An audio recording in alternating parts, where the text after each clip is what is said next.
এখন আর সাহস করবে না, এই জন্য তো দাড়ি কেটে পালাচ্ছিল। কি আশ্চর্য ইতিহাস তৈরি করে গেল লোকটা। তাহলে বোঝা যাচ্ছে এই দাড়ি এটা মেকি দাড়ি, মানুষকে ধোকা দিয়ে বোকা বানিয়ে কোটি কোটি টাকার মালিক হয়েছে এই দাড়ি দেখিয়ে। নাম দিয়েছে কি? দরবেশ বাবা। এই যদি হয় দরবেশের অবস্থা, বাকি যেগুলো কিনছে ওদের চরিত্র কি? টাকলা মোরাদের নাম শুনেছি আমরা। এই লোকের মাত্র 6 মিনিট 8 সেকেন্ডের একটা অডিও কল রেকর্ড ফাঁস হওয়ার কারণে তার সব চলে গেছে। এরকম বহু কল রেকর্ড ফাঁস হওয়ার অপেক্ষায় এখন সামনে আছে। ভাতের হোটেলের মালিক হারুনের মাত্র কয়েক সেকেন্ড, সব হারিয়েছে। 10 দিন আগে যে লোকটা আইন পুরা চালাতো, সেই লোকটার পক্ষে একটা উকিল পর্যন্ত এখন দাঁড়াতে রাজি। এইটাই আল্লাহর ধরা। এটা কার ধরা? এই জন্য জমিনের মালিক যিনি, উনি যদি ধরে বাপ বলার কিন্তু সময় পাবেন না। বাংলাদেশের ঐতিহ্যবাহী জেলা ঝিনাইদহ মহেশপুর থানার অন্তর্গত ডাকাতিয়া গ্রামবাসী ও যুব সমাজের উদ্যোগে মরহুম শহীদ আল্লামা দেলাওয়ার হোসেন সাঈদী রহমতুল্লাহ আলাইহির শাহাদত বার্ষিকী এবং অন্যান্য শহীদদের শাহাদত বার্ষিকী উপলক্ষে মহাবিশ্বের মহাবিশ্বয় আমাদের মালিক, আমাদের মনিব মহান রব্বুল ইজ্জত ওয়াল জালালের মুখের পবিত্র বাণী কোরআনে কারীম তাফসীরুল কোরআন মাহফিলের স্বনামধন্য সভাপতি আমার আরাফাতের ভাই আলহাজ নুরুজ্জামান মুন্সি আতালাল্লাহু আমরাহু ওয়া বারাকাল্লাহু ফি হায়াতি, মাহফিলের প্রধান অতিথি শাইখুল মাশায়েখ, কেন্দ্রীয় শোরা সদস্য, ঝিনাইদহ জেলার নায়েবে আমির, ইসলামিক চিন্তাবিদ, শিক্ষাবিদ, শ্রদ্ধাভাজন ব্যক্তিত্ব জনাব অধ্যাপক মতিউর রহমান, বিশেষ অতিথি অধ্যাপক ফারুক আহমেদ, থানা আমির মহেশপুর, বাংলাদেশ জামাতি ইসলামী। এতক্ষণ যারা আলোচনা রাখলেন মাওলানা হোসাইন আহমেদ মাহফুজ চুয়াডাঙ্গা, মাওলানা আতিকুর রহমান জিহাদি, মাওলানা ইদ্রিস আলী সহ নামনা জানা অন্যান্য ওলামা ইকরাম। মঞ্চে বসা আছেন বিশিষ্ট ইসলামী চিন্তাবিদ, শিক্ষাবিদ জনাব মাওলানা আলমগীর হুসাইন, মাওলানা সুলতান আহমেদ সহ মাওলানা আবু সালেহ। রাফা'না লাকা যিকরাক, আলেমদের মর্যাদা সম্মান আল্লাহ যেন আরো বাড়িয়ে দেন। এই ময়দানটা এখন আমাদের জন্য মরণের পরে যেন সাক্ষী হয়, সেই ব্যবস্থা আজকে আমরা করে নিয়ে যেতে চাই ইনশাআল্লাহ। মরণের পরে কিছু সাক্ষী আমরা কোরআন এবং হাদিস থেকে পেয়েছি, 4 প্রকার হবে। প্রথমে মানুষকে বিচার করার জন্য আল্লাহ রাব্বুল আলামিন যখন তুলবেন, প্রথমে তার মুখের উপরে মোহর লাগিয়ে দেবেন। তার হাত এবং পাও অন্যান্য অঙ্গ প্রত্যঙ্গ আল্লাহর সাথে কথা বলবে। সূরা ইয়াসিনের 65 নম্বর আয়াতে আল্লাহ জানিয়েছেন, আল ইয়াউমা নাখতিমু আলা আফওয়াহিহিম ওয়া তুকাল্লিমুনা আইদিহিম ওয়া তাশহাদু আরজুলুহুম বিমা কানু ইয়াকসিবুন। জোরে বলেন আল্লাহু আকবার। আল্লাহ পাক বলেন, আজকের এই দিনে তোমার মুখ আমি সেলাই করে দিলাম, মুখে মোহর লাগিয়ে দিলাম, তোমার হাত এবং পা অন্যাঙ্গ পতঙ্গগুলো আমি আল্লাহর কাছে তোমার বিরুদ্ধে পক্ষে সাক্ষী দেবে। এই জন্য এই সাক্ষীটা আমরা যেন ঠিক রাখি। আমাদের হাত, আমাদের পা, অঙ্গ পতঙ্গ যেন কিয়ামতে ময়দানে মহাশারে আমাদের বিরুদ্ধে চলে না যায়। এমন এমন কাজে হাত দিয়ে করা দরকার, এমন এমন কাজে পা দিয়ে করা দরকার, কিয়ামতে যেন এটা আমার পক্ষে দাঁড়িয়ে সাক্ষী দিয়ে আমাকে জান্নাত পর্যন্ত পৌঁছিয়ে দেয়। এই যে আইদিহিম, তোমাদের হাত, এই হাত মানে শুধু এই হাত না, তাফসীরের ভাষায় এসেছে হাত মানে ক্ষমতার হাত। এই 17 বছর ক্ষমতার হাত যারা অন্যায়ভাবে ব্যবহার করলেন বিভিন্ন চেয়ারে বসে, আপনি বলেন তো কি জবাব দেবেন কিয়ামতে আপনার এই হাত দিয়ে? আপনার মুখ তো থাকবে বন্ধ, কথা বলতে পারবেন না, আপনার এই হাত আপনার বিপক্ষে চলে যাবে। এই জন্য আপনার জন্য আমাদের আফসোস হচ্ছে, আপনি এই 17 বছর জুলুম করার কারণে শুধু নিজের ক্ষতি করেননি, নিজের শরীর পর্যন্ত ক্ষতিগ্রস্ত করবেন, আপনার হাতও আপনার বিপক্ষে যাবে। প্রভাব প্রতিপত্তির হাত আছে। এলাকায় অনেকের ক্ষমতা ছিল না, কিন্তু প্রভাব প্রতিপত্তি ছিল। টাকা পয়সা, জমি জায়গা, অর্থ সম্পদের মালিক হওয়ার কারণে এগুলো জুলুমের পক্ষে কাজে লাগিয়ে মাসলুমকে আরো যেন জুলুম করা যায় সেভাবে ব্যবহার করেছিলেন। নিজের সাথে আপনি মিলান, তাফসীর মাহফিলে এসেছেন, অন্তত কিছু নিয়ে যান। আপনার মনের পরিবর্তন যদি কোরআন ঘটাতে না পারে, যেহেতু কিয়ামত পর্যন্ত হেদায়েতের বাণী নিয়ে আর কোনো কিতাব আল্লাহ পাঠাবেন না, সুতরাং এর কথা শুনে আপনাকে হেদায়েত পাওয়া লাগবে। আল্লাহ যেন আপনাকে পরিবর্তন হওয়ার তৌফিক দান করেন, আমিন। এরপরে যে সমস্ত হাতের কথা আছে, এমনকি শরীরের এই হাতও এর ভেতরে আছে। এই হাত দিয়ে আমরা এমন কোনো কাজ এখন থেকে মরণ পর্যন্ত আর না করি যেন আমার বিপক্ষে গিয়ে আমাকে আবার জাহান্নামে নিয়ে যায়। 2 নম্বরে ওয়ারজুলুহুম বিমা কানু ইয়াকসিবুন দিয়েছেন। আল্লাহ রাব্বুল আলামিন পায়ের কথা জানিয়েছেন। পা দিয়ে মানুষ শক্তিশালী কাজগুলো করে বেশি আমরা দেখি। এই পৃথিবীতে ইসলাম ধ্বংস করার জন্য, ইসলামকে উৎখাত করার জন্য এক শ্রেণীর মানুষ এখনো বিভিন্ন লাইনে শক্তি খাটিয়ে যাচ্ছে। এজন্য আমাদের পা, আমাদের হাত আমরা পক্ষে রাখি, আল্লাহর পক্ষে, কোরআনের পক্ষে, মানবতার পক্ষে। আল্লাহ তুমি তৌফিক দিও, আমিন। 2 নম্বরে সাক্ষী হয়ে দাঁড়াবে আপনার এই 2 কাঁধের উপরে যারা আছে এরা। আল্লাহ পাক জানিয়েছেন কিরামান কাতিবিন ইয়ালামুনা মা তাফআলুন। সম্মানিত 2 জন লেখক তোমাদের সাথে আমি আল্লাহ দিয়েছি, এরা সব সময় তোমাদের ভালো মন্দ লিখতে আছে। সুতরাং এই সাক্ষীটা আরো কঠিন। এই যে 2টা সাক্ষী 24 ঘন্টা আমাদের কাঁধের উপরে বসে লিখতেছে। আমার তো আফসোস হচ্ছে এই 15 বছরে অনেকের অনেক কিছু লেখা হয়েছে, কিন্তু প্রকাশ হয়নি, তাই ধরা পড়েনি। টাকলা মোরাদের নাম শুনেছি আমরা। এই লোকের মাত্র 6 মিনিট 8 সেকেন্ডের একটা অডিও কল রেকর্ড ফাঁস হওয়ার কারণে তার সব চলে গেছে। এরকম বহু কল রেকর্ড ফাঁস হওয়ার অপেক্ষায় এখন সামনে আছে। ভাতের হোটেলের মালিক হারুনের মাত্র কয়েক সেকেন্ড, সব হারিয়েছে। আমরা হাসির জন্য বলছি না, আমাদের এখানে হাজারো মানুষ যারা অনেকের এরকম রেকর্ড আছে, যেন ফাঁস না হয়। এই সমস্ত দুর্বৃত্তদের থেকে শিক্ষা নেওয়া দরকার। আমাদের জীবনেও বহু রেকর্ড আছে, ওর 6 মিনিট 8 সেকেন্ড ফাঁস হয়ে যদি সব হারায়, কিয়ামতের ময়দানে এই যে 2 জন বসে আছে এরা কিন্তু সব ফাঁস করবে। না জানি আমাদের আবার সব হারিয়ে যায় কিনা। 3 নম্বরের সাক্ষীর কথা আমি পেয়েছি। এই যে জমিনে বসে আছে, এই জমিনটা কিয়ামতে সাক্ষী দেবে, মহেশপুরের এই জমিন। ওয়াখরাজাতিল আরদু আসকালাহা। আল্লাহ পাক বলেন মাটির ভেতরে যা আছে সব সেপাল, সবগুলো বোঝা জমিন সেদিন বের করে দেবে। সুতরাং এখানে বসে আছি, এই জায়গাটুকু যেন কিয়ামতে আমার পক্ষে দাঁড়ায়, বলে না আমিন। এরপরের সাক্ষী হচ্ছে আল্লাহ আমার আমল নামা, যেটা আজকের তেলাওয়াতকৃত আয়াত দিয়ে আমরা যেটা আরম্ভ করবো ইনশাআল্লাহ। সূরা বানি ইসরাইলের 14-15 নম্বর আয়াত আল্লাহ জানিয়েছেন, ইকরা কিতাবাকা কাফা বিনাফসিকাল ইয়াওমা আলাইকা হাসিবা। আমল নামাটা হাতে দিয়ে আল্লাহ পাক বলবেন পড়ো। লোকটা পড়তে থাকবে, আল্লাহ জানিয়ে দেবেন এইটাই তোমার হিসাবের জন্য যথেষ্ট, আর কিচ্ছু লাগবে না। জান্নাতে যাবে না জাহান্নামে যাবে, এই আমল নামাটা যেটা ফেরেশতা লিখেছিল এইটাই বলে দেবে। আল্লাহর বান্দা এটা হাতে নিয়ে পড়া আরম্ভ করবে। কয়েক লাইন পড়ার পরে দেখবে না এইটা তো জনগণের সামনে পড়া যায় না, লাইনটা বাদ দিয়ে পরের লাইনে চলে যাবে। হাজার হাজার সিসি ক্যামেরা নিয়ে দাঁড়িয়ে আছে ফেরেশতারা। আমি জেলখানায় থাকতে বিশেষ করে আমার আর মামুনুল হক হাফিজাহুল্লাহ, এই 2 জনের ব্যাপারে আলাদা কড়াকড়ি দিয়ে ওরা ক্যামেরা লাগিয়ে দিয়েছিল, যেন কেউ কথা বললে ওইটা ওরা অফিস থেকে দেখতে পারে যে কি কথা বলছে।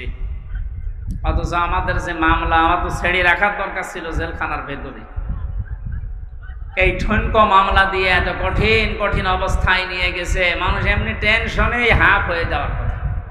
ফাঁসির কন্ডেম সেলের ভেতরে ওরা রেখেছিল আমারে, কিন্তু আমারে রাখার দরকার ছিল তো ওই ওয়ার্ডে, যেখানে 70-80 জন মানুষ থাকে, যে এখানে সারাদিন থাকেন, গল্প করেন, নামাজ পড়ান, কোরআনের কথা বলেন, মাগরিবের পরে আপনারে ঘরে তালা লাগিয়ে দেব। 24 ঘন্টা এদিকে 2.5 হাত, এদিকে 3.5 হাত তালা লাগিয়ে দিত, থাক, কোনো যোগাযোগ নেই, যোগাযোগ বিচ্ছিন্ন। এই কঠিন অবস্থায় রাখার কারণে আমি বাস্তবতা একটা জিনিস টের পেয়েছি, কিয়ামতের ময়দানের এই যে আল্লাহ আমল নামাটা হাতে দিয়ে পড়বে যখন, পড়, এই লাইনটা আসলে যারা এই জুলুমের সাথে সম্পৃক্ত ছিল, ওই জুলুমের কথাটা ওরা পড়তে চাবে না। কোন লজ্জায় পড়বে, হাজার হাজার মানুষ তার সামনে থাকবে।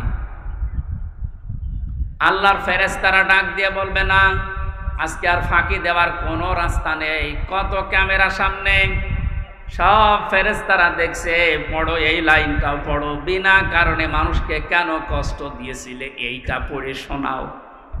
যারা কষ্ট দিলেন এই 17 বছর, হাজার হাজার লক্ষ লক্ষ মানুষকে, আপনার বিবেকের কাছে বলেন তো, আপনি কি পড়তে পারবেন কিয়ামতে ওই লাইন? পারবেন না। এই জন্য তওবা করার সময় যেহেতু এখনো শেষ হয়নি, পশ্চিম দিকে এখনো সূর্য ওঠেনি, আপনি এখনো তওবা করতে পারেন যদি আল্লাহ কবুল করেন। কিন্তু দুঃখজনক হলো সত্য একটা ভয়ঙ্কর তথ্য, আল্লাহু লা ইয়াহদিল কওমাজ জালিমিন, জালেমদেরকে আল্লাহ হেদায়েত দেয় না। আপনার কপালে যে কি আছে, নিজের কপালে আপনি নিজে কোড়াল মেরেছিলেন। আপনার জন্য এখন আমরা যারা মুসলিম, আমাদের আফসোস হচ্ছে যে আপনি কি করলেন, দুনিয়াও শেষ করে দিলেন, আপনার আখিরাতটা ধ্বংস অলরেডি হয়ে গেছে। আপনার থেকে আমরা শিক্ষা নিতে চাই, আমাদের বাকি জীবনে যেন আমরা এমন কোনো কাজ না করি যেটা আমি জনগণের সামনে পড়তে পারবো না, ঠিক আছে? তাহলে এই মাহফিল সাকসেস হবে। তাছাড়া আমি একেবারে হাপ্পা চাপ্পা দিয়ে স্টেজ সব ভেঙে ফেললাম, কোনো কাজ আছে?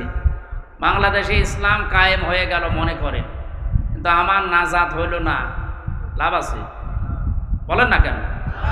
ইসলাম কায়েম হোক না হোক, আমার চেষ্টা করা লাগবে এই জমিনে। কারণ এই যে ইসলাম, এটা আল্লাহর তৈরি করা, আল্লাহর পাঠানো। আমি ইসলামের মালিক না, আমি ইসলামের খাদেম। আমি ইসলামের কি?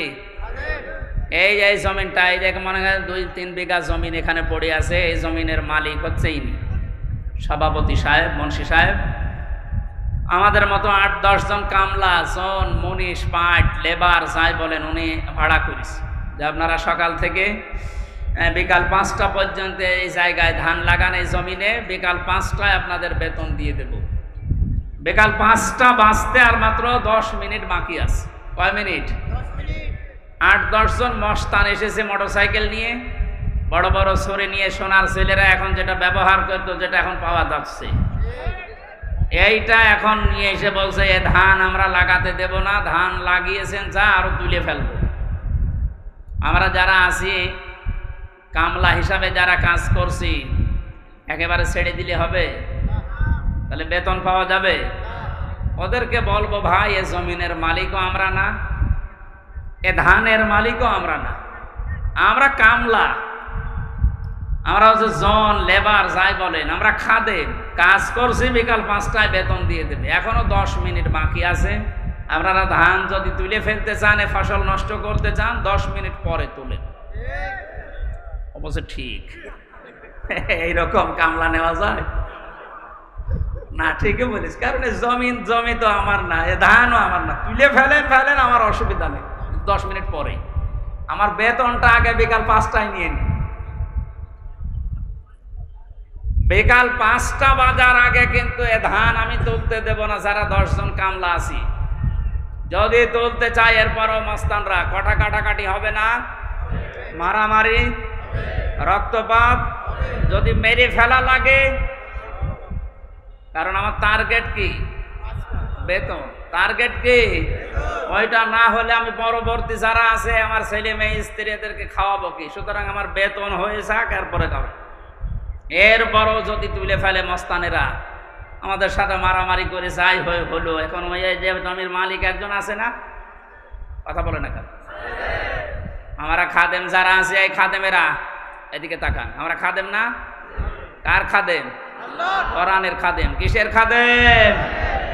এই খাদেমদেরকে বলছি শুধু এটা এই 10,000 20,000 মানুষ আমার সামনে তা না, এটা রেকর্ড হচ্ছে, সারা বাংলাদেশ সহ বিশ্বের লক্ষ কোটি মুসলমানেরা শুনছে। 175 কোটি মুসলমানকে খাদেম যারা, কোরআনের আল্লাহর দাস যারা, আমরা আল্লাহর গোলাম যারা, তাদেরকে বলছি জমিনে ইসলাম কায়েম করতেই হবে। এটা ফরজ না, চেষ্টা করে যাওয়া ফরজ। হলে ভালো, না হলেও আমার অসুবিধা নেই, আমার বেতন আছে বিকাল 5টায় জান্নাত। এক কথা বলেন না কেন? কিন্তু বিকাল 5টা বাজার আগে, তার মানে জীবনের শেষ দিন, ওয়াবুদ রব্বাকা হাত্তা ইয়াতিয়াকাল ইয়াকিন, সূরা হিজরের 99 নম্বর আয়াত। আল্লাহ বলেন ইবাদত করবা আল্লাহর ওই দিন পর্যন্ত যতদিন মরণ না আসে। সুতরাং মৃত্যু আসার আগ পর্যন্ত আমরা যারা খাদেম আছি এ জমিনে আল্লাহর দিন কায়েম করার চেষ্টা চালাবই। বাধা যদি কেউ দিতে আসে, তর্কাতর্কি হবে, এতদিন সেটা হয়েছে, হাতাহাতি হবে, এতদিন যেটা হয়েছে, রক্তপাত হবে, এতদিন যেটা হয়েছে, ফাইনাল এখন শুরু হবে, মেরে ফেলা লাগলে মেরে ফেলবে। এখন আর সাহস কেউ করবে না, এখন আর সাহস করবে না। এই জন্য তো দাড়ি কেটে পালাচ্ছিল। কি আশ্চর্য ইতিহাস তৈরি করে গেল লোকটা। তাহলে বোঝা যাচ্ছে এই দাড়ি, এটা মেকি দাড়ি, মানুষকে ধোঁকা দিয়ে বোকা বানিয়ে কোটি কোটি টাকার মালিক হয়েছে এই দাড়ি দেখিয়ে। নাম দিয়েছে কি? দরবেশ বাবা। এই যদি হয় দরবেশের অবস্থা, বাকি যেগুলো কিনছে ওদের চরিত্র কি?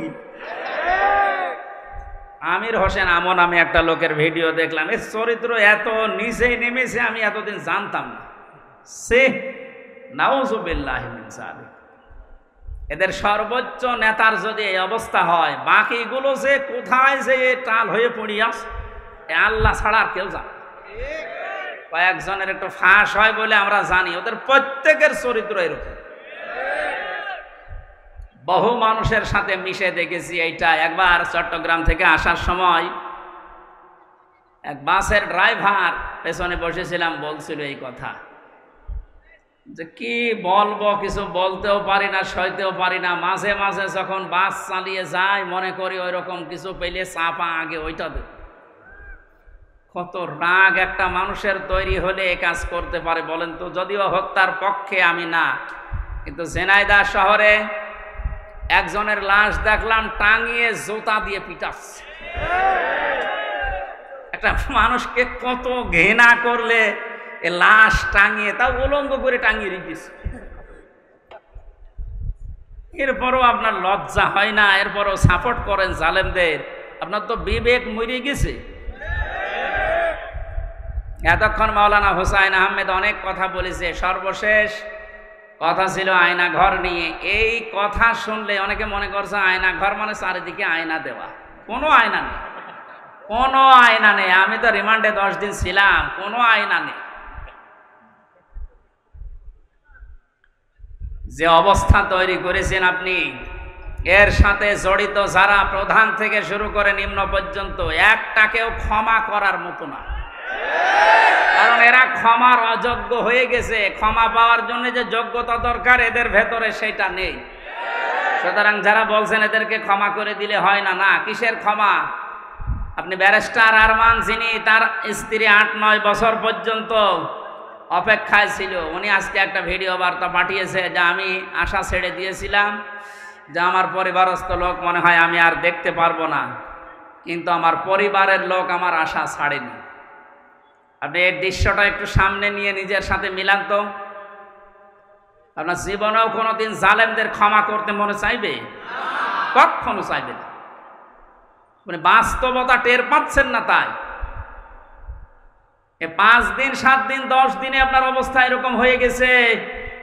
8 বছর 10 বছর 12 বছর 14 বছর একজনকে মাটির নিচে এক ঘরের ভেতরে পচা খাবার দিয়ে আটকিয়ে রেখেছে। আপনার বিবেক বলে কিছু আছে? আপনি জানোয়ার চাই তো খারাপ। মনে করলাম তাফসীর করবো কি করে? দৃশ্যগুলো সব এখন চোখের সামনে ভাসতেছে।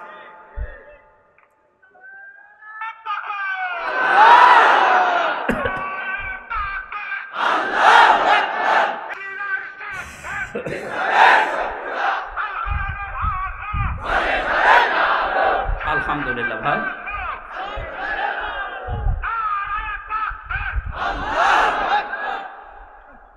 আমার ভাইরা, কোরআনে কারিমে আল্লাহ পাক জানিয়েছেন, মায়াশফা শাফাআতান হাসানাতান ইয়াকুল্লাহু নাসীবুম মিনহা ওয়া মায়াশফা শাফাআতান সাজ্জিয়াতান ইয়াকুল্লাহু কিফলুম মিনহা ওয়া কানা আল্লাহু আলা কুল্লি শাইইন মুকিতা। এই পৃথিবীতে কোনো মানুষ যদি ভালো কাজের, সৎ কাজের, কল্যাণমূলক কোনো কাজের সুপারিশ করে, সহযোগিতা করে, রায় দেয়, ভোট দেয়, সাপোর্ট করে, সমর্থন জানায়, ওই লোকটা ভালো কাজ করে যে সওয়াব পাবে, আপনি ওই ভালো কাজে শুধু রায় দেওয়ার কারণে, সাপোর্ট দেওয়ার কারণে একই সওয়াব পেয়ে যাবেন। সুতরাং এই সুযোগ কিন্তু সামনে আসতেছে, ভালো কাজ করা যায় যে সমস্ত মানুষের দ্বারা। আপনি যদি ওই জায়গায় যেতে না পারেন, যারা ভালো কাজ করবে এদেরকে আপনি অন্তত সাপোর্ট দিয়ে, সহযোগিতা করে, রায় দিয়ে হলেও এগিয়ে যাবেন। লোকটা ভালো ভালো কাজ করে যত সওয়াব কিয়ামতে নিয়ে উঠবে, আপনি শুধু রায় দেওয়ার কারণে কিয়ামতে ওই সওয়াব নিয়ে উঠতে পারবেন? পরবর্তী শব্দ দেখেন, ওমাই ইয়াশফা শাফাআতান সাজ্জিয়াতান ইয়াকুল্লাহু কিফলুম মিনহা। কোন মানুষ যদি অন্যায় কোনো কাজ করে আর ওই কাজে যদি কেউ সাপোর্ট দেয়, রায় দেয়, ভোট দেয়, সমর্থন জানায়, খুশি হয়, ওই লোকটা অন্যায় করার কারণে যা পেয়েছে আপনি শুধু খুশি হওয়ার কারণেই তাই পাবেন। এত জুলুম নির্যাতন দেখার পরও যদি কোনো মানুষ জালেমের পক্ষে রায় দেয়, ওই জালেম কিয়ামতে যেভাবে উঠবে আপনাকে আল্লাহ ওইভাবেই তুলবে। আপনাকে আমি বাঁচাতে চাই, আপনি তো অত বড় জালেম না, এই জন্য আপনাকে আমি বাঁচাতে চাই, কোনো জালেমের পক্ষে থাকবেন না।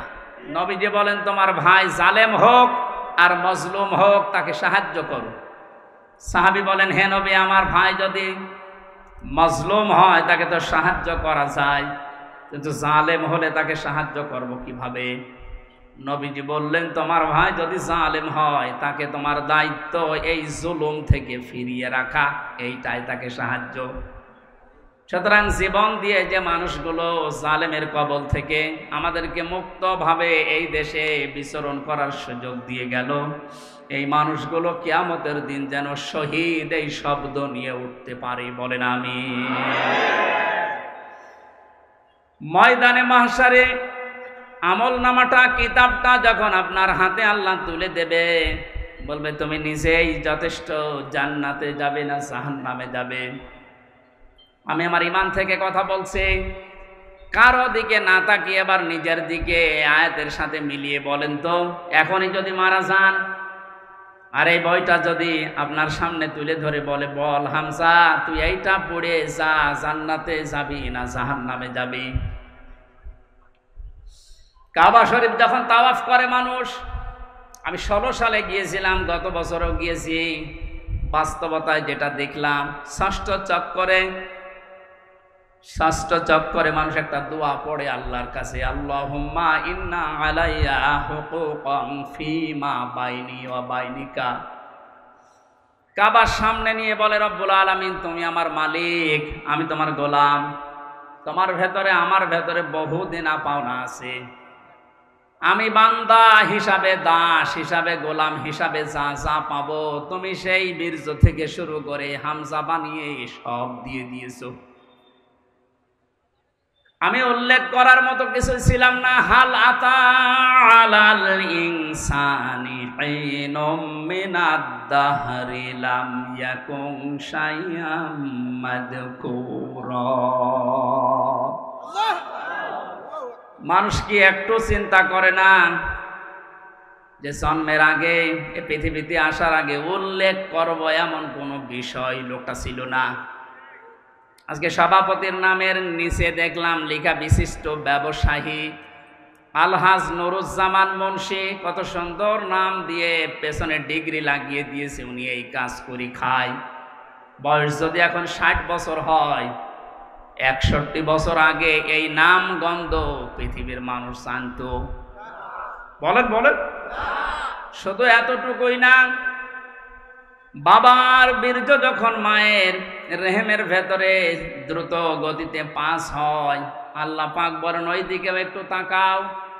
ফালিয়ানজুরিল ইনসানু মিম্মা খুলিক, খুলিকা মিম্মা ইন দাফিকিন ইয়াখরুজু মিন বাইনিস সুলবি ওয়াত তারাইব।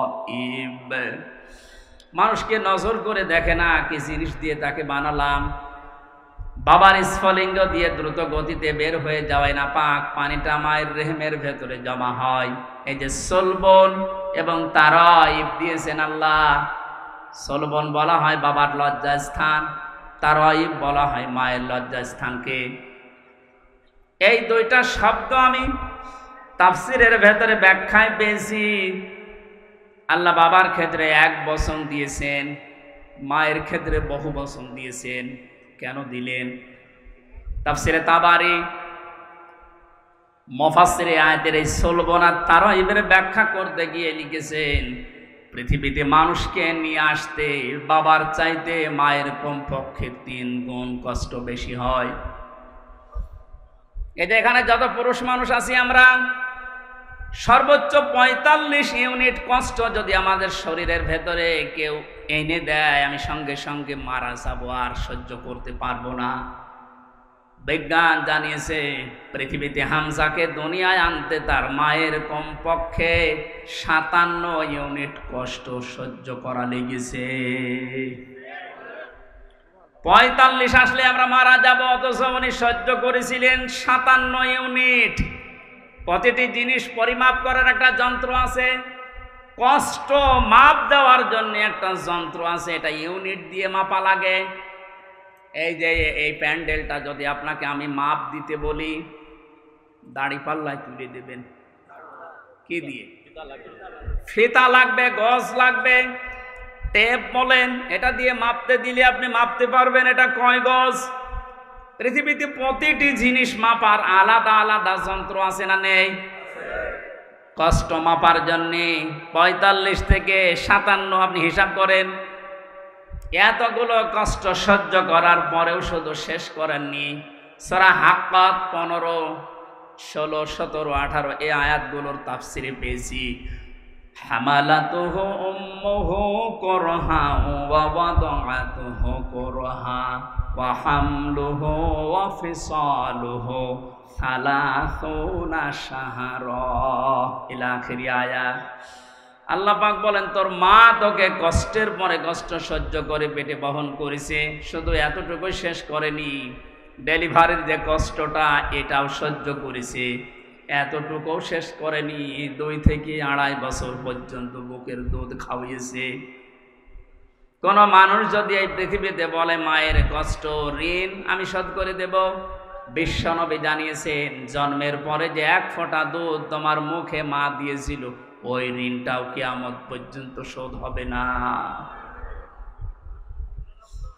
মায়ের এই কষ্টের কথা শোনার পরে যে মানুষগুলোর ভেতরে আবেগ আপ্লুত হয়ে মায়ের কথা মনে হচ্ছে যে এই কষ্ট সহ্য করেছে আমার মা, অবশ্যই তাদের উচিত হবে আল্লাহর ইবাদতের পরে মা বাবার দিকে খেয়াল করা, তাদের খেদমত করা। কোরআনে কারীম জানিয়েছে ওয়াকাদা রাব্বুকা আল্লা তা'বুদু ইল্লা ইয়্যাহু ওয়া বিল ওয়ালিদাইনি ইহসানা। এদিকে তাকান, আল্লাহ আদেশ দিচ্ছেন, আমি রায় দিয়ে দিলাম। রায় দিচ্ছেন কে? আমি রায় দিয়ে দিলাম, লিখে দিলাম। এই যে কজা মানে ফায়সালা করে দেওয়া, রায় দেওয়া, লিখে দেওয়া, সিদ্ধান্ত জানানো। আমি আল্লাহ সিদ্ধান্ত নিয়েই ফেলেছি, রায় দিয়ে দিয়েছি যে আমার ইবাদতের পরে আর কারো ইবাদত করা যাবে না, আর মা বাবার খেদমত করা লাগবে, তাদের পেছনে খরচ করা লাগবে। মহেশপুরবাসী এখানে একটা শিক্ষা পেয়েছি আমি, আল্লাহর ইবাদত করা, আল্লাহর আইন মানা নফল না ফরজ? আরো জোরে বলেন। মা বাবার আইন মানা, আপনি আলে কথা বলবেন, যারা জানেন না মুখ খুললেন কেন বলেন তো? আমি এখানে একটা শিক্ষা নিতে চাই। আমি গতানুগতিক কথা বলি না। আপনি দেখেন তো কি এখান থেকে বের হয়। আল্লাহর আইন মানা আমরা দেখলাম ফরজ, প্রশ্ন করা যাবে? বলেন না কেন? আল্লাহর আইন আপনার বুঝে আসুক বা না আসুক, এটাই ফাইনাল, কোনো প্রশ্ন। আল্লাহর আইন মানা কি? সবাই মুখ খোলেন তো কি? মা বাবার আইন মানা ফরজ। এই যে মাঝখানে ওয়া আছে, মা বাবার আইন মানা ওয়াজিব না, ফরজ না, ওয়াজিব না। মা বাবার খেদমত করা ফরজ, আইন মানা শুধুমাত্র আল্লাহর ফরজ। কার? আরো জোরে বলেন। আর আল্লাহর পরে রসুলকে আল্লাহ শরীয়ত প্রণেতা বানিয়েছেন, শারে। এজন্য উনি যে নিয়ম নীতিগুলো দিয়েছেন ওইগুলো ফরজ। মা বাবার আইন মানা ফরজ নয়, তাদের সেবা করা, খেদমত করা, টাকা পয়সা তাদের পেছনে খরচ করা কি? বলেন না কেন? কেন ফরজ কেন? আল্লাহ রাব্বুল আলামিন দলিল দিচ্ছেন, অখফিদ লাহুমা জানাহা যুল্লি মিনার রাহমা। এদিকে তাকান, এটা আলেম না? এটা শব্দটা আছে অখফিজ, খফজন মানে ডাউন করা, এরপরে ফল করা। খফজন মানে কি? ডাউন করার পরে ফল করে দেওয়ার আরবি নাম অখফিজ বা খফজন। আল্লাহ বলেন খফজন করবে। জানাহান মানে ডানা, জিল্লুন মানে ছায়া হয় বা নম্রতা হয়। তোর যে ছায়া আছে ডানা, আর এই ডানার ছায়াটা এভাবে ডাউন করার পরে ফল করে দিবি। আমার প্রশ্ন হচ্ছে, এ পৃথিবীতে কোনো মানুষের ডানা আছে কি? এটা কি? তাহলে আল্লাহ এখানে এদন দিত বা আউদুদা দিত, এ শব্দ না দিয়ে জানাহুন পাখির ডানা আল্লাহ আমাদেরকে দিলেন। আল্লাহ মনে হয় জানে না তাই জানাহুন দিলেন পাখির ডানা আমাদেরকে ধার করিয়ে। কেন? ডানা আর দুনিয়ায় কারো নেই? পৃথিবীতে আর ডানা কারো আছে না নেই? কিসের আছে? আরে ভাই পাখির ডানায় তো দিয়েছে। পাখি বাদ দিয়ে পৃথিবীতে আর কারো ডানা নেই? আছে। এরোপ্লেনের ডানা আছে, হেলিকপ্টারের ডানা নেই? ওদের ডানাটা আল্লাহ এখানে লাগালেন না কেন? তাহলে তো আমাদের এই যে জানাহুন দেওয়া লাগতো না। পাখির ডানার কথা দিয়েছেন এই জন্যে তাফসির মাহফিলে আসতে হয়। আপনারা শুনতেছেন? জানাহুন শব্দটা আল্লাহ পাখির কাছ থেকে ধার করে আমাদেরকে লাগিয়ে দিলেন, কারণ আমাদের এই হাতের ভেতরে পর নেই, এর ভেতরে মোলায়েম কোনো কিছু নেই, সব শক্ত। পালক আছে, পর আছে, মোলায়েম করার কোনো কিছু নেই, এটা শক্ত। কিন্তু পাখির ডানার ভেতরে পর আছে, পালক আছে, একটার পরে আর একটা যখন লাগিয়ে দেয় সফট হয়ে যায়, কোমল, নরম, তুলতুলে হয়ে যায়। আল্লাহ এতটুকু শেষ করেন, জানাহাত দুল্লি মিনার রহমা দিয়েছে। যে পাখির ডানাটা শুধু ডানা এভাবে ডাউন করে না, ও যখন ডাউন করার পরে ফল করে দেয়, ওর নিচে পাখির বাচ্চাগুলো যাবার পর একটা কিচির মিচির আওয়াজ দেয়। বাংলাতে এটা বলে অনির্বচন সুখ। কি বলে? একটা অনির্বচন সুখ অনুভব করার কারণে ভেতর থেকে আওয়াজ হয় কিচির মিচির। আমরা মনে করি কিচির মিচির না, এ আনন্দটা, এ আওয়াজটা পাওয়ার জন্য না। কি করে কি হয়? আপনারা সব পিছান তো, এত আস্তে পিছালে হবে না, আরো পিছান, পিছান, আরো পিছান, আরো পিছান, যান, আরো এক হাত যান। এই ছেলে যাও তো, যাও। চেয়ার সরানো লাগবে না, তুমি নিজে সরো।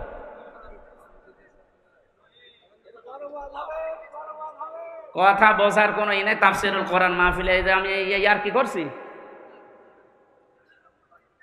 কথা বোঝার চেষ্টা করেন ভাই। আল্লাহ রাব্বুল আলামিন পাখির ডানাটা এই জন্যই দিয়েছেন মানুষকে বোঝাতে, পৃথিবীর বান্দা বান্দিরা, তোমার মা আর বাবা যখন শেষ বয়সে চলে যাবে, তারা যেন তোমার এই পাখির ডানার মতো হাতের যে ছায়া, এর নিচে পড়ার পরে যেন একটা আনন্দ অনুভব করে যে আমার হামজা থাকতে অন্তত আমার আর কোনো চিন্তা নেই। মহেশপুরবাসী কত আলেম এখানে বসে আছে, হাজারো মানুষ আমরা। বলেন তো আমাদের মা আর বাবা এখন শেষ বয়সে এসে এইটা বলার মতো স্কোপ পাচ্ছে না? পাচ্ছে না। আল্লাহ রাব্বুল আলামিন মায়ের কথা 3 বার দেওয়ার জন্য তারাই বহুবচন দিলেন, আর বাবার কথা 1 বার দিয়েছেন। আমি যেটা পর্যন্ত এটা নিয়ে এসেছিলাম, নেই থেকে শুরু করে এ পর্যন্ত যিনি নিয়ে আসলেন, কারো সাহায্য যার লাগেনি। মার বাবার এই যে স্ফলিঙ্গ দিয়ে নাপাক পানিটা দিয়ে তাফসিরে পড়েছি, আল্লাহ 8টা জিনিস বানিয়েছিলেন: রক্ত, গোশত, চর্বি আর চামড়া, চুল, রগ, হাড় আর পর্দা। 8টা জিনিস যখন মায়ের রেহেমের ভেতরে এক হয়ে যায়, আল্লাহ পাক তখন ফেরেশতাদেরকে বলে, আমি আল্লাহ আমার রব নামের কারণে 5টা জিনিস একে দান করব। ওয়াজআলা লাকুমুস সামআ ওয়াল আবসারা ওয়াল আফইদা ইলা আখিরিল আয়া।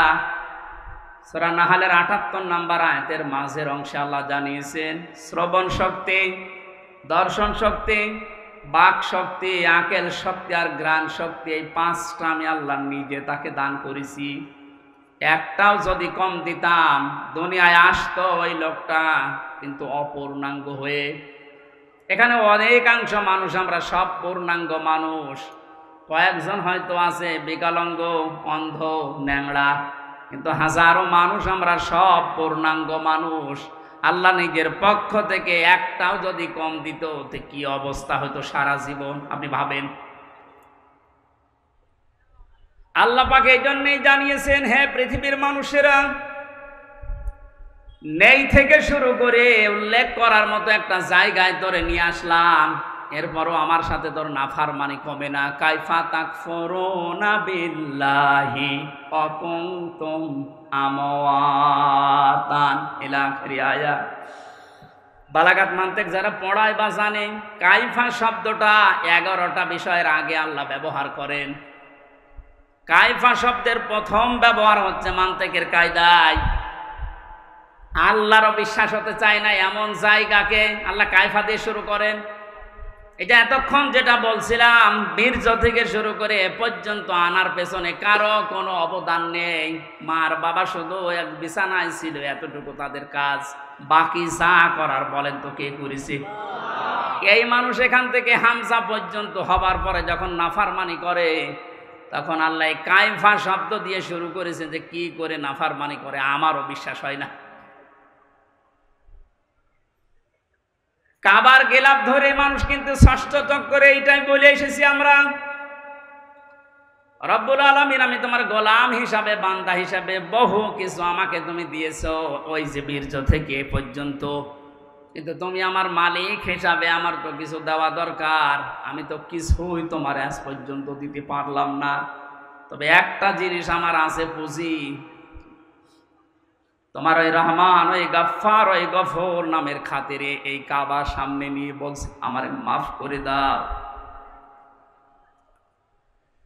এই জন্য যারা তাওবা করার জন্য এখনো রাজি হননি, এখনো পর্যন্ত শয়তানের ধোঁকায় পড়ে আছেন, সুযোগ আছে, আপনারা আশা করছি ফিরে আসবেন।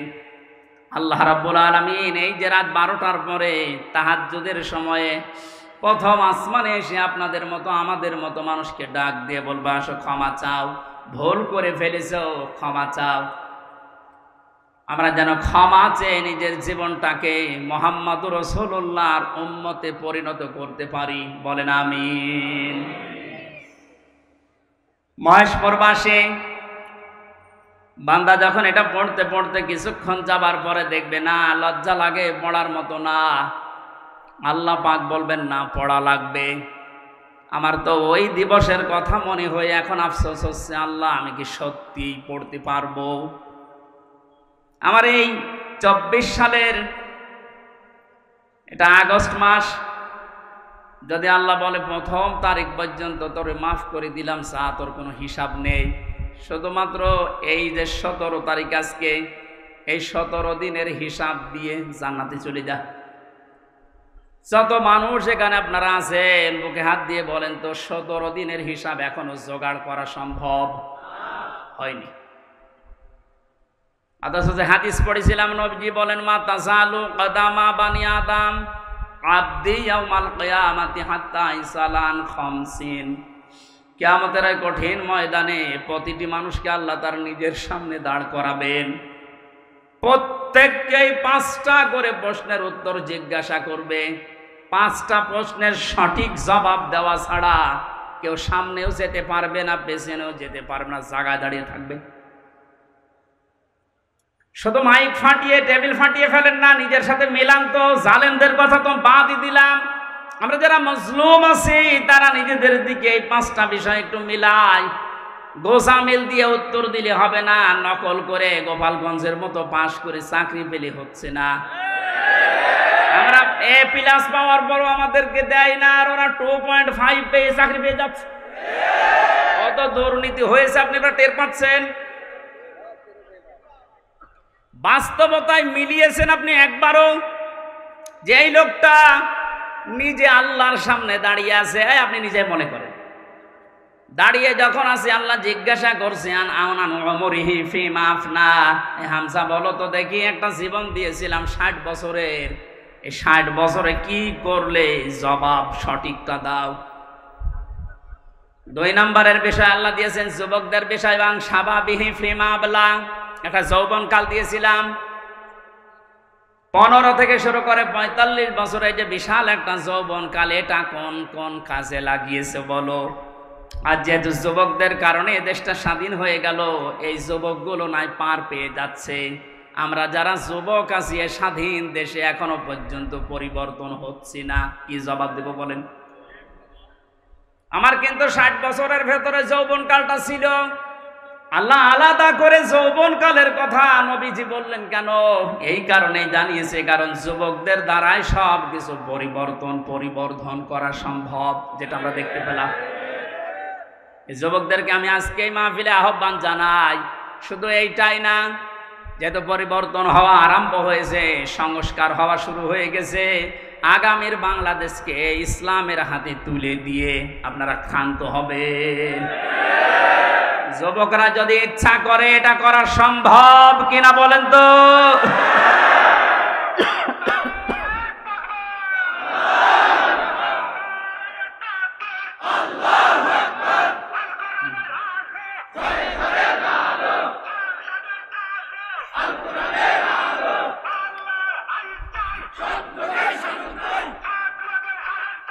আল্লাহর আইন চাই। আলহামদুলিল্লাহ, তাকবীর যেন আল্লাহ কবুল করেন এবং আমাদের চোখে যেন দেখান, বলেন আমিন। আজকে এই যে শেজিয়া বাজারে আমি আয়াতটা পড়েছিলাম, রাআইতান নাস ইয়াদখুলুনা ফি দীনিল্লাহি আফওয়াজা। হে নবী, আপনি যখন দেখবেন যে আল্লাহর সাহায্য এসে গেছে, তখন তো বিজয় হবে। দলে দলে পালে পালে মানুষ ইসলামে প্রবেশ করছে, যেটা আমরা এখন চর্মচোখে সারা বাংলাদেশে দেখতে পাচ্ছি। একটু যাদের বিবেক আছে, একদম মরে যায়নি, তারা আজ সব কিছু ভুলে ইসলামে চলে আসছে। কারণ ইসলামের মালিক ওরা জানে যে দেশে জামাত ইসলাম শিবির চরমনা এরা না, ইসলামের মালিক কে? আর যারা আমরা আছি, আমরা ইসলামের খাদেম। সুতরাং ইসলাম প্রতিষ্ঠা করতে গিয়ে, ইসলাম কায়েম করতে গিয়ে বিকাল 5টার আগে কাউকে আমরা আর ষড়যন্ত্র করতে দেব না ইনশাআল্লাহ। এই যে বিচারপতির নামে কলঙ্ক, মানব জাতি হিসাবে একদম কুলাঙ্গার, এই যে মানিক। বিচারপতির নাম নিলাম এই কারণে, নাম নিয়েও গুনাহ হবে, কারণ এ মানুষের পর্যায়ে পড়ে না। ইসলামকে এই দুনিয়া থেকে মিটানোর জন্য, বিশেষ করে বাংলাদেশ থেকে যারা ভূমিকা পালন করেছে বেশি, তার ভেতরে এই অবৈধ বিচারপতি একজন। ওর কথাবার্তারা শুনলে শয়তান পর্যন্ত হাসে, বলে আল্লাহ তুমি আমারে শয়তান বানিয়েছো। এটা চোখে দেখনি? আমি মাঝে মাঝে ওরা দেখি আর ভাবি, আমি তো শয়তান দেখি না, যদি দেখতাম মনে হয় এরকমই হতো। একটা টাটকা নির্ভেজাল শয়তান। সুতরাং এরকম শয়তানের অনুসারী যারা আছেন, তরিন আফরোজ থেকে বহু শয়তানকে 15 বছর দেখলাম। এখন ইসলামের যে উর্বর ভূমি বাংলাদেশে হচ্ছে, চলছে, কায়েম হওয়ার পথে, বাধা দিতে আসলে কিন্তু বিকাল 5টার আগে কোনো ছাড় নেই। এটা তো গেল কামলাদের। আর যিনি জমির মালিক এই যে বসে আছে, উনি যদি এসে দেখে সব ধান নষ্ট করে ফেলেছে, এরপরে উনি কিছু বলছে না, তার মানে ওনার কোনো শক্তি নেই। বিশ্বাস করেন, মনে মনে চিন্তা করেন ওনার শক্তি নেই তা না, এখন হয়তো কিছু বলছে না, গোপনে ওনার কোনো কিছু আছে। যেদিন ধরবে ওইদিন বাপ বলার সময় দেবে না, যেটা আমার আল্লাহ এখন মালিক হিসাবে করছে। ইন্না বাদশা রব্বিকা লাশাদীদ, তোমার রবের ধরা বড় শক্ত ধরা। নৌকায় উঠে পালাতে গিয়েও পারে না। পারবে কি করে? কারণ ওরে তো আমরা ধরি নাই, ধরেছে কে? এদের কারণে হাজারে অবৈধ আইন মন্ত্রীর কারণে হাজার হাজার মানুষ আইনের এই জায়গায়, ন্যায় বিচারের জায়গায় অবিচার পেয়েছে বেশি। তার বাস্তব প্রমাণ আমি নিজে না, সিএমএম কোর্ট, জজ কোর্ট, হাইকোর্ট মিলিয়ে আমার মামলা কতবার তুলেছে। এই যে আমার মামা বসে আছে, মামা শ্বশুর, আমার চাচা ছিল ঢাকায়, বাবা তো ওগুলো বোঝে না ভালো, রাত দিন দৌড় চাকরি করে বেটা, এরপরও রাত দিন এখানে ওখানে উকিল ধরে করবে কি?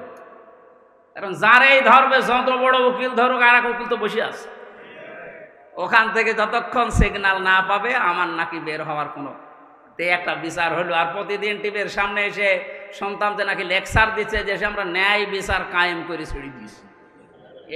এই ন্যায় বিচার। আমার মতো মূল্য চুরির মামলায় যদি 33-32 বার হাইকোর্টে মামলা ওইটা জামিন না দেয়, কিসের ন্যায় বিচার? যেটা এখন সব পরিষ্কার হয়ে গেছে। 15 বছরে কোনো ন্যায় বিচার দেশে কায়েম হয়নি, পুরাটা হয়েছে অবিচার। আল্লাহ যেটা নিজে এখন ধরিস। এই জন্য সাবধান, আল্লাহ এমনি কিছু বলছে না। অনেকে মনে করছে এত কিছু করে কিছু হয় না, এখন কিছু টের পাচ্ছেন। আলেমদের মাথায় দড়ি দিয়ে ছাগলের মতো, গরুর মতো যখন টেনে নিয়ে যেত ওই কোর্টে, বারান্দায় দাঁড়িয়ে অনেক শয়তান দেখতাম হাসতেছে আর টিপ্পনি কাটতেছে। যে দেশে আর হুজুর নেই, আমির হামজা, এই মাওলানা মামুনুল হক, এরে ধরলো, আর হুজুর নেই দেশে, তাদের কত সুন্দর সুন্দর কথা, ফেরেস্তার মতো কথা বলে, আর এরা উঠলে শুধু রাজনীতি করে, ধরেছে ঠিকই হয়েছে। এখন আপনি টের পাচ্ছেন কি হচ্ছে? 10 দিন আগে যে লোকটা আইন পোড়া চালাতো, সেই লোকটার পক্ষে একটা উকিল পর্যন্ত এখন দাঁড়াতে রাজি না। এইটাই আল্লাহর ধরা। এটা কার ধরা? এই জন্য জমিনের মালিক যিনি, উনি যদি ধরে, বাপ বলার কিন্তু সময় পাবেন না। আমরা এখন এই আয়াতটা আল্লাহকে বলছি, আল্লাহ তুমি আমাদেরকে দেখাও যে দলে দলে মানুষ ইসলামে প্রবেশ করছে, এটা যেন আমরা দেখতে পাই, চর্ম চোখে দেখতেছি, এটা যেন আরো বৃদ্ধি বাড়ে। জোরে বলেন আমিন। কারণ জমিনে বহু মানুষ এইতে 52-53 বছর চালিয়েছে, আমরা দেখলাম না? স্বামী চালিয়েছিল, চাচা চালিয়েছিল, বউ চালিয়েছে, ভাবি চালিয়েছে। এক কথা বলছেন এটা? কিন্তু কোরআন দিয়ে চললে দেশটা কেমন দেখা যায়, এটা এখনো আমরা দেখি নাই। এখন আমরা সবাই একমত, দলমত আর নেই। কোরআন দিয়ে এই দেশ চললে কেমন দেখা যায়, ওইটা আমরা এই চোখে দেখতে চাই। কারা কারা দেখতে রাজি আছেন দেখি? লিল্লাহি তাকবীর।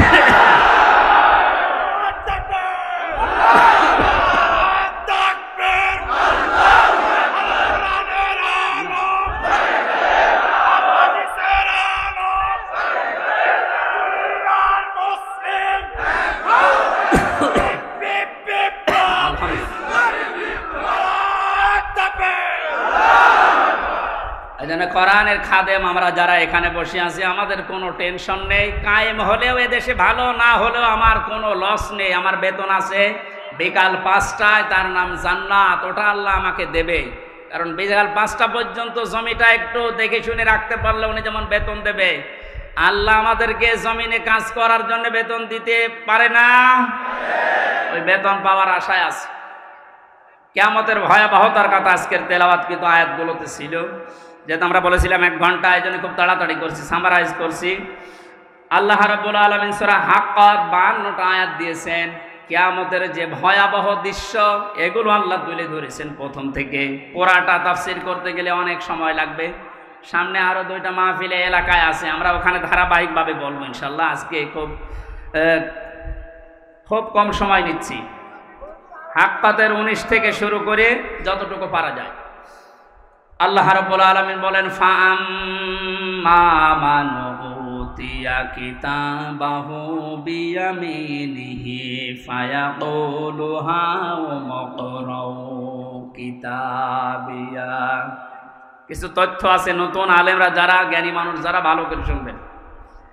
আল্লাহ পাক বলেন কিয়ামতের কঠিন ময়দানে যেদিন বিচার শুরু হবে, ফাকাইফা তাত্তাকুনা ইন কাফারতুম ইয়াওমা ইয়াজালুল বিলদানা শিবা, এত কঠিন ভয়ঙ্কর জালজালা অবস্থা তৈরি করব, যুবক মানুষ বুড়ো হয়ে যাবে।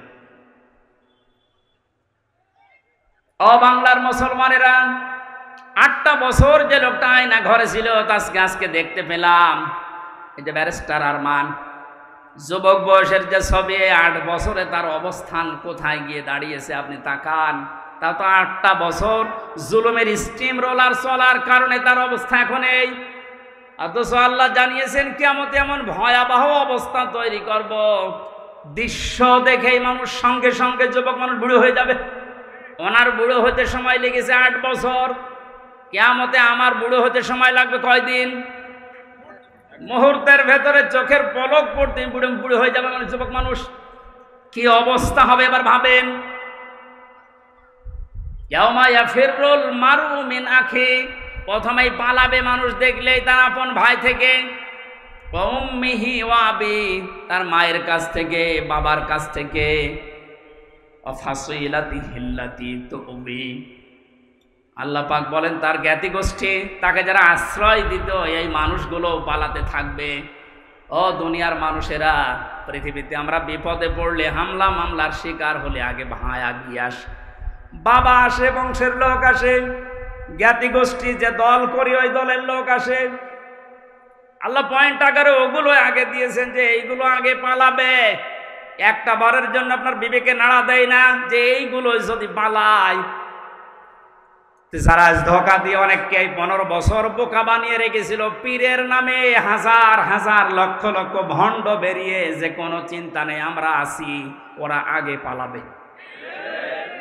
আমরা বিবেককে একটু রায় দেয় না যে মা যদি পালায়, বাবা যদি বলে না আমি বিয়েই করিনি, সন্তান পাবো কোথায়?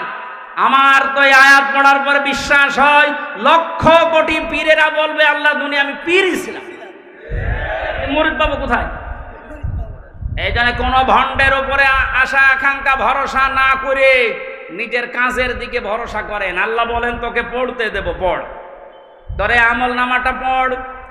ফায়াকুলু হাউমুকরাউ কিতাবিয়া ইন্নী যানানতু আন্নী মুলাকিন হিসাবিয়া, কিতাবটা হাতে নিয়ে পড়তে আরম্ভ করবে আর বলবে অবশ্যই আমি এটা বিশ্বাস করে চলতাম যে আমাকে একদিন আল্লাহর দরবারে এভাবে হিসাব দেওয়া লাগবে। শুধু এই আয়াতটাই মানুষের জীবন পরিবর্তন করে দিতে পারে। কষ্ট হচ্ছে আপনাদের? আয়াতটার তাফসিরে আমি তাবারিতে পড়েছি, খলিফাতুল মুসলিমিন হযরত ওমর রাদিয়াল্লাহু তাআলা আনহু তার সন্তানটাকে একবার ভর্তি করলেন মাদ্রাসায়। হোসাইন রাদিয়াল্লাহু তাআলা আনহু ওই সময় প্রধান বিচারপতি হযরত আলীর সন্তান, তিনিও মাদ্রাসায় পড়তে বলে কলম ফেলে দিচ্ছিলেন, বলে তুলে দাও তুলে দাও তুলে দাও। 3 বার তুলে দেওয়ার পরে প্রধান মন্ত্রীর ছেলে এজন্য একটু রাগ হয়ে গেছে, ডাক দিয়ে বলে কলম ফেলে দিতে বলো, বারবার আমারে তুলতে বলো, আমি খাদেম তোমার চাকর। হযরত হোসাইন বলে ফেলেছেন তুমি শুধু চাকর না, তুমি চাকরের বাচ্চা, খাদেমের বাচ্চা। খাদেম বাড়িতে যে আব্বাকে বলছে আব্বা আমি আর পড়বো না, কেন? আমাকে গালি দিয়েছে, ছোট করেছে আমার বন্ধুদের মাঝে, তুমি বিচার করো হোসাইনের। আজকে না, জমার দিন বিচার হবে। খুতবা দিচ্ছিলেন হযরত ওমর, ডাক দিয়ে বললেন হোসাইন এখানে আসো, বলে হ্যাঁ সামনে আসো। তুমি আমার সন্তানকে গালি দিয়েছ, খাদেমের বাচ্চা, খাদেম বলে অপমান করেছ। হযরতে হোসাইন বললেন হ্যাঁ আমি বলেছি। তিনি বলেন কেন বললে? হযরতে হোসাইন ওখান থেকে দাঁড়িয়ে বলে খলিফা বুকে হাত দিয়ে বলেন তো আপনি কি আমার নানার খাদেম ছিলেন না? হযরত ওমরের কথা বন্ধ হয়ে গেছে, চোখের পানি ফেলে বলে আমি তো খাদেম ছিলাম, এভাবে তো ভাবি নাই। আমি যে খাদেম ছিলাম এটা তো আমি তো জানি, তুমি কি লিখে দিতে পারবে যে আমি নবীর খাদেম ছিলাম? তোমার নানার কাগজ নিয়ে আসেন। খেজুর পাতা নিয়ে এসেছে, লিখে দিলেন, এই ওমর আমার নানার খাদেম ছিল, আমি দেখেছি, এতে হোসাইন ইবনে আলী, সই করে দিলাম। কাগজটা হাতে নিয়ে হযরত ওমর বলেন, নবীর সাহাবীরা বিচার হয়ে গেছে। ছোট মানুষ আব্দুল্লাহ, ও তো বোঝে না, বলে কি বিচার করলে বাবা, তুমি তো এখনো মারধর শুরু করনি। হযরত ওমর বলে, সন্তান, যে বিচার করিস এটা দুনিয়া না, মরণের পর কাজে লাগবে। আমি এমনি জনান্ত আন্নি মুলাকিন হিসাবিয়া, আমি বিশ্বাস করে দুনিয়ায় চলি যে আমাকে হিসাবের মুখোমুখি হওয়া লাগবে। আমি আমার 26 বছর বয়সে মুসলমান হয়েছি, বাকি এই কয় বছর ইবাদত বন্দেগি চাই করলাম, হিসাব দিতে পারবো কিনা জানি না। মারা যাওয়ার পরে কাগজটা আমার কাফনের ভেতরে দিয়ে দিও। আল্লাহ যখন আমাকে তার সামনে তুলে ডাক দিয়ে বলবে হিসাব দাও, জীবনে কিছুই যদি কবুল না হয়, এই কাগজটা আল্লাহকে দেখিয়ে বলবো, রব্বুল আলামিন, তুমি আমার জীবনের কিছু যদি পছন্দ না করো, তোমার ভালো না লাগে, কাগজটার দিকে তাকাও, তোমার নবীর নাতি লিখে দিয়েছে আমি নবীর খাদেম ছিলাম, এই ওসিলাই হলেও তুমি আমারে মাফ করে দাও। জবাব দেওয়া, হিসাব দেওয়া কিয়ামতের ময়দান, এটা তাদের কোন পর্যায়ে ছিল? তারা কি বিশ্বাস করত হিসাবিয়া? আর আমরা কোথায় আছি? আল্লাহ পাক বলেন, হিসাব বড় কঠিন জিনিস। এই জন্য আমার নবী পর্যন্ত প্রতিদিন 100 বার করে দোয়া করতো, আল্লাহুম্মা ইন্না আলাইয়া হিসাবা ইয়াসিরা, হে আল্লাহ তুমি আর চাই করো, আমার হিসাবটা সহজ করে দিও। নবীজি মাঝে মাঝে বলতেন, সাহাবীরা, আল্লাহর দয়া ছাড়া হিসাব দিয়ে কেউ জান্নাতে যেতে পারবে না। সাহাবীরা বলেন, হুজুর আপনি? বিশ্বনবী বলেন, আমারও সম্ভব না আল্লাহর দয়া ছাড়া হিসাব দিয়ে জান্নাতে যাওয়া। বাংলার মুসলমানেরা যারা আগে পেছনের সব অপরাধ আল্লাহ মাফ করে দিয়েছে, এই মানুষটা যদি 100 বার হিসাবের বিষয়ে চিন্তা করে 24 ঘন্টায়, আমাদের কতবার হিসাব আসা দরকার। যে হিসাবটা যত বেশি আসবে, এই দেশ থেকে দুর্নীতি তত বেশি পালাবে। আজ এক একটা মন্ত্রী, এক একটা নেতার ঘরে যত টাকা, যত স্বর্ণ পাওয়া যাচ্ছে, এর একটাই কারণ, এরা কোনোদিন বিশ্বাস করে না যে আর একটা জায়গা আছে যেখানে হিসাব দেওয়া লাগবে। এখন যারা দায়িত্বে আছেন, পরবর্তীতে যারা আসবেন, তারা 100 ভাগ বিশ্বাস করে ওই জায়গাগুলোতে যাবেন যে আমি আর চাই করি, আমাকে কিন্তু হিসাবের মুখোমুখি হওয়া লাগবে। বাংলার দুদক না, বাংলার বিচারপতি না, আমার যিনি আলাই সাল্লাহু বিআহকামিল হাকিমিন, সব চাইতে বড় বিচারপতি যিনি, ওনার সামনে আমার হিসাব দেওয়া লাগবে। কথা বলেন ঠিক কিনা? আমি হামজা সহ যত মানুষ এখানে বসে আছি, প্রত্যেককেই যেন এই আয়াতটা নিজের সাথে মিলিয়ে আল্লাহ আমাদের হিসাব যেন সহজ করে দেন, বলেন আমিন। হাওয়া ফি ঈশাতির রাদিয়া, এই লোকটাকে আল্লাহ সন্তোষজনক জীবন দান করবেন। এদিকে তাকান এবার, যে তথ্যটা বলার জন্য এতক্ষণ পর্যন্ত এদিকে ওদিকে আমি ছড়িয়েছিলাম, এইবার সে পর্যন্ত এসেছি, আলেমদেরকে বলছি, ফাহুয়া ফি ঈশাতির রাদিয়া, আল্লাহ পাক বলেন তাকে সন্তোষজনক জীবন দান করব। সন্তোষজনক জীবন কি? ফি জান্নাতিন আলিয়া, সুউচ্চ মাকাম জান্নাত যেটা, ওখানে আল্লাহ তাকে পৌঁছিয়ে দেবেন। কুতুফুহা দানিয়া, যার ফলগুলো হাতের নাগালে এসে নাড়াচাড়া করবে। কুলু ওয়াশরাবু হানিয়াম বিমা আসলাফতুম ফিল আইয়ামিল খালিয়া, আল্লাহর পক্ষ থেকে ঘোষণা আসবে, খাও, পান করো, মন মতো খাও, কারণ এই খাবারগুলো তোমাদেরকে জালেমরা দুনিয়ায় খেতে দেয়নি, এরকম আরামে জালেমরা থাকতে দেয়নি। 15 বছর অনেকে এই বাংলাদেশে নিজের স্ত্রীর কাছে রাখতে পারে নাই, নিজের ঘরে মাথা দিয়ে ঘুমাবে পারে নাই। এই কথা বলে না কেন? আম বাগানে, বাঁশ বাগানে, এমনকি ধানের ক্ষেতের ভেতরে মশারি টাঙিয়ে 15 বছর কাটিয়েছে এমন মানুষ ওই দেশে আছে। আল্লাহ পাক যেন তাদেরকে হাত ধরে ধরে বলছে, কুলু ওয়াশরাবু হানিয়া বিমা আসলাফতুম ফিল আইয়ামিল খালিয়া, এতদিন যা খেতে পারোনি এখন মন মতো খাও। আমার মনে হয় সেই সময় আমাদের সামনে এসে গেছে। আল্লাহ যেন আমাদের আয়াতটা জীবনের সাথে মিলিয়ে দেন, বলেন আমিন। সন্তোষজনক এই জীবনে যাবার আগে যে বিষয়গুলো আল্লাহ সামনে নিয়ে এসেছিলেন তার 1 নম্বরে ফাআম্মা মান সাকুলাত মাওয়াজিনুহু ফাহুয়া ফি ঈশাতির রাদিয়া। মানুষকে আল্লাহ মাপ দেবেন মিজানের পাল্লায়। কিসের পাল্লায়? জবান খোলেন। মিজান মানে না, মিজান মানে মানদণ্ড। মিজানের পাল্লায় আল্লাহ মাপ দেবেন মানে মানদণ্ড সামনে নিয়ে আসবেন। হাইকোর্টের সামনে দেখেন একটা দাড়ি পাল্লা দেওয়া আছে, এ দাড়ি পাল্লায় ওজন দেয় কি? ওটা ন্যায় বিচারের মানদণ্ড।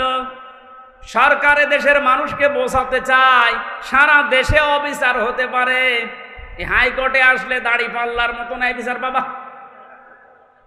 দুইটাই সমান না, একটাকে একটু এদিক ওদিকে আছে, একেবারে সমান সমান দেখবেন। আজকে এই ভুলটা ভাঙা লাগবে। আমার যতটুকু ধারণা, আমি লেখাপড়া করে যা পেয়েছি, এই ভুলটা যদি বাংলার জমিনে আজ ভেঙে যায়, হাজার হাজার মানুষ সঙ্গে সঙ্গে উল্টিয়ে যাবে। দেখেন তো আপনি মেলাতে পারেন কিনা। আমি প্রথমে যে উদাহরণ দিকে 2টা জিনিসের নাম বলেছিলাম, প্রতিটি জিনিস পরিমাপ করার জন্য আলাদা আলাদা জিনিস পাওয়া যায়। আমি গত 7 দিন 8 দিন ছিলাম মালয়েশিয়া, সিঙ্গাপুর, ওইদিকে থাইল্যান্ডের। ওখানে যে আলোচনার বিষয়গুলো সাবজেক্ট আকারে দিয়েছিল তার ভেতরে এই মাওয়াজিন ছিল। বলে মাওয়াজিনের অর্থ আপনি বের করেন তো, একটা একটা করে 99টা অর্থ আমি আবিধান থেকে বের করেছি। এক একটা শব্দের ব্যাখ্যা করার জন্য আমার আলাদা আলাদা সময় দিয়েছি, কারণ ওই দেশে অনেক বড় বড় শিক্ষিত মানুষ স্টেজে থাকে, মসজিদের ভেতরে অথবা অডিটোরিয়ামে হয়। এখান থেকে আমি যেটা নিতে পেরেছি, এই যে মাওয়াজিনুহু দিলেন, মিজানের পাল্লার এই মাপটা যদি আপনি পরিষ্কার করতে না পারেন, ক্লিয়ার হতে না পারেন, আপনার অপরাধ প্রবণ জীবন থামবে না। প্রতিটি জিনিস পরিমাপ করার জন্য একটা উদাহরণ দিয়েছিলাম, এটা পরিমাপ করার জন্য ফিতা লাগে। চাউল পরিমাপ করার জন্য বাটখারা লাগে। কি লাগে বলেন? তেল পরিমাপ করার জন্য লিটার লাগে, সিসি লাগে। কেউ যদি এখন তেল মাপ করার জন্য ফিতা দেয়, মাপতে পারবে? এইটা মাপ করার জন্য দাড়ি পাল্লা দেয়, মাপতে পারবে? তাহলে প্রতিটি জিনিস মাপ করার জন্য আলাদা আলাদা যন্ত্র পাওয়া যায়। কিয়ামতে আল্লাহ ফাহুয়া ফি ঈশাতির রাদিয়া, সন্তোষজনক জীবনে আপনার পৌঁছে দেবে। এখানে যাবার আগে একটা কাজ যে করবে, মাপ। কি মাপ? মানে পরিমাপ। এই যে মিজানের পাল্লা বলছেন আপনি, মানদণ্ডে আল্লাহ মাপ দেবেন। আবার বলছে ভালো করে শুনবেন, গীবত করবেন না কিন্তু বাইরে যে। প্রতিটি জিনিস যদি পরিমাপ করার জন্য আলাদা আলাদা যন্ত্র থাকে, কিয়ামতের দিন আল্লাহ মিজানের পাল্লায় মাপ দেবে কি? আমল। কি মাপ দেবে? বলেন। আমল মানে কাজ। আমল মানে আরো জোরে বলেন। কাজ মাপার জন্য দাড়ি পাল্লা লাগে, ফিতা লাগে, লিটার লাগে। কি লাগে?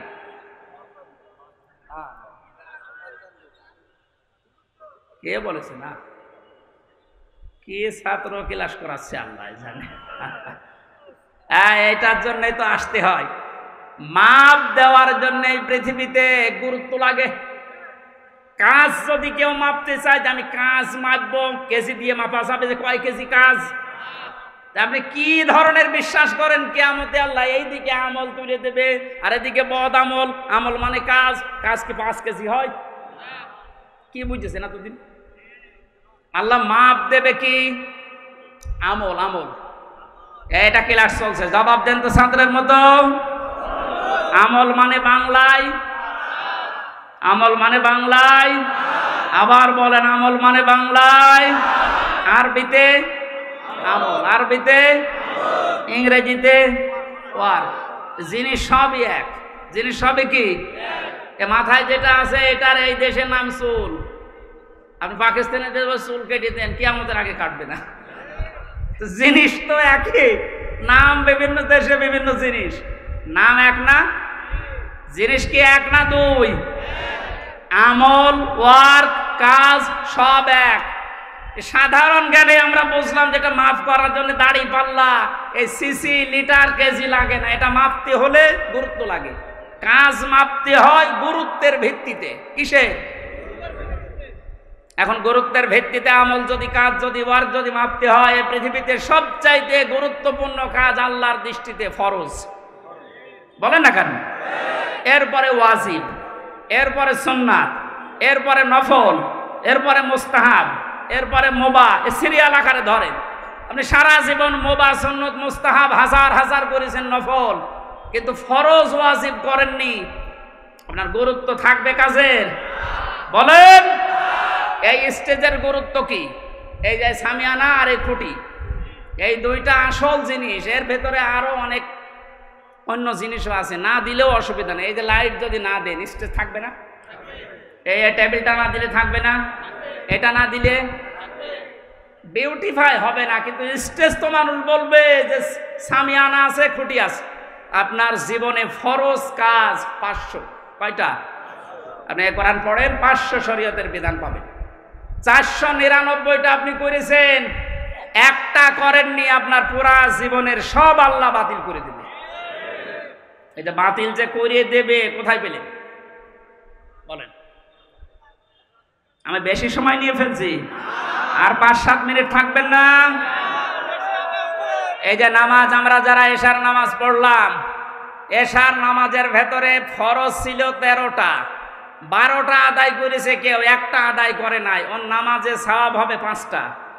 কি? 0, 0, কিচ্ছু হবে না।